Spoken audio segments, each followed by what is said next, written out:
Сәлеметсіңдер ме, құрметті оқушылар? Телесабаққа қош келдіңдер. Балалар, біз өткен сабақта сендермен мәтінге тән белгілерді есімізге түсірдік. Бүгінгі сабақтың тақырыбын өздерің тауып көріңдерші. Ол үшін бізге берілген ребусты шешіп көріңдер.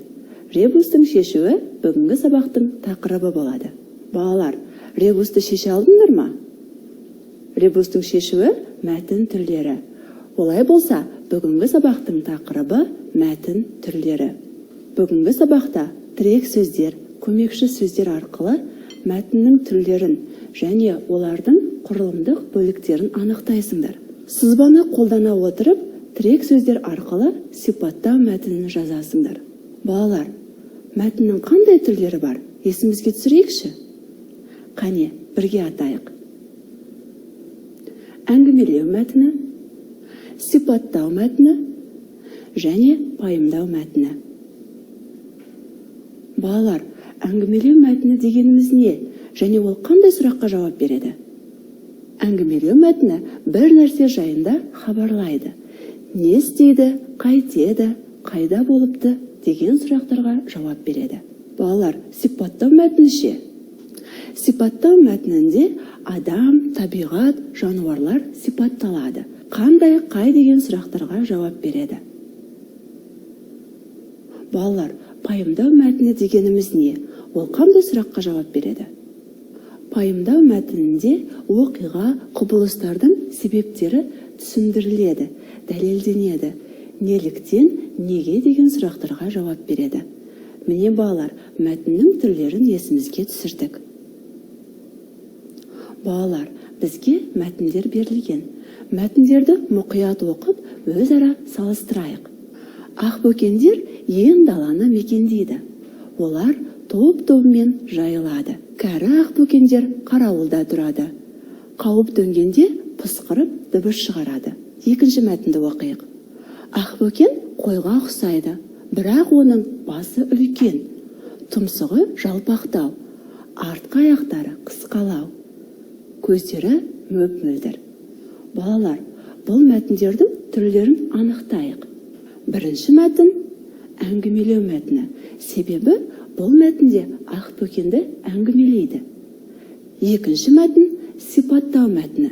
Себебі бұл мәтінде ақбөкенді басы үлкен, тұмсығы жалпақтау, аяқтары қысқалау, көздері мөп-мөлдір деп сипаттаған. Және мұндағы үлкен, жалпақтау, қысқалау, мөп-мөлдір сөздеріне қандай деген сұрақ қоямыз. Балалар, бізге мәтін берілген. Бірақ бұл мәтінде артық бөлік бар. Сол артық бөлігін тауып, мәтінді қайта құрастырайық. Қане, таба алдыңдар ма? Дұрыс айтасыңдар балалар. Мұндағы екінші бөлік бізде артық. Морж сойдақ тісті полярлық мақұлық. Ол шаян бақалшықтарын қазып жеп қоректенеді. Бұл бөлікті алып тастаймыз. Балалар, енді құрастырған мәтінімізді бірге оқиық. Көптен бері қораз сыртында екі таяқ жататын. Екеуі дос еді. Бір күні Қалтай біреуін қазық қып қағып, бұзауын арқандады. Солақ екен, әлгі таяқтың көкірегіне нан пісіп шыға келді.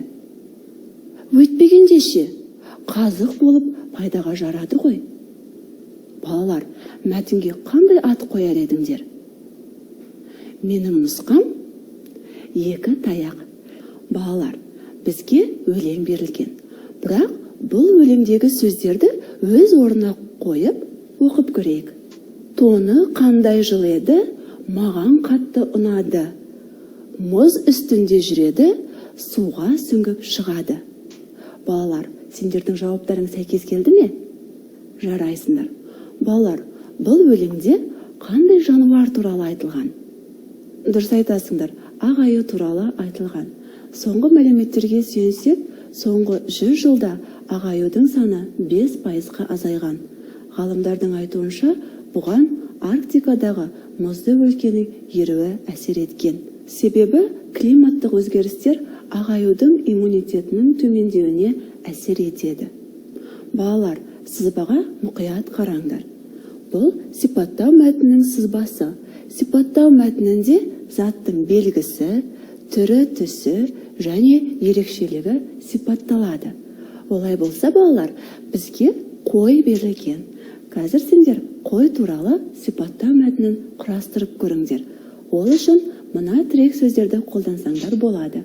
Қойдың мінез қасиеті жуас, бойы аласа, ерекше белгісі жүні қалың. Қане балалар, сәттілік. Балалар, енді өз жауаптарыңды салыстырып көріңдер. Қой аласа бойлы, мінезі жуас үй жануары. Оның жүні қалың әрі жұмсақ болады. Қазақ халқы қой малының еті уыз, сүті бал, жүні жібек деп есептеген. Балалар, логикамызды дамыту үшін келесі тапсырмаға назар аударайық. Қойшы мен қу. Ертеде бір қойшы болыпты. Ол малын базарға апарып сатып, ақшасына керек жарағын алады екен. Бірде әлгі қойшы 4 қойын айдап базарға келеді. Оны көптен бері аңдып жүрген бір қу қасына жетіп келіп: "4 қойды саудалап, не пайда табам дейсің? Одан да маған беріңіз, 3 есеге көбейтіп беремін", дейді. "Ол қалай?" дейді қойшы таңғалып. "Оп-оңай", дейді қу. "Менің сиқырлы қорам бар. Ішіне мал қамасам, бір түнде 3 есеге көбейеді. Ертесіне көбейген малды қораға қайтадан қамаймын. Сонда тағы да 3 есеге көбейеді." Осыны айтқан қу, сиқырлы қораны жалға беру тегін емес. Аздаған ақысы бар. Қойларыңыз қорамда тұрып, 3 есеге көбейген сайын 9-ын алып отырамын, деп қойшыға шарт қояды. Қойшы сәл ойланып: "Жоқ, мұныңа келісе алмаймын. Егер қойларымды қораңа 2 күн түнетсем, өзіме түк те қалмайды екен", деп жауап беріпті. Балалар, қойшының жауабы дұрыс па? Қане, бірге есептеп көрейік. Балалар, егер қойшы сиқырлы қораға 4 қойын қамаған кезде 3 есеге көбейсе, ол бір түнде 12 қой болады. Егер 12 қойдың 9-ын қу алса, қойшыда 3 қой қалады. Екінші күні 3 қой 3 есеге көбейсе, 9 қой болады. 9 қойдың барлығын қу алып алса, қойшыда түк те қалмайды екен. Міне балалар, қойшы ақылдылығымен өзінің қойларын сақтап қалды. Балалар, қазір мына суреттерді сәйкестендірейік. Біз сендермен мәтіннің түрлерін есімізге түсірдік. Мәтіннің түрлері қандай сұрақтарға жауап береді? Әңгімелеу мәтіні не істейді сұрағына жауап береді. Сипаттау мәтіні қандай сұрағына жауап береді. Және пайымдау мәтіні неліктен сұрағына жауап береді. Балалар, естеріңе сақтаңдар. Бүгінгі сабақта сендер тірек сөздер, көмекші сөздер арқылы мәтіннің түрлерін және оның құрылымдық бөліктерін анықтадыңдар. Сызбаны қолдана отырып, тірек сөздер арқылы қой туралы сипаттау мәтінін жаздыңдар. Балалар, бүгінгі сабағы сендерге түсінікті болды деген ойдамын. Бүгінгі сабағымыз аяқталды. Сау болыңдар.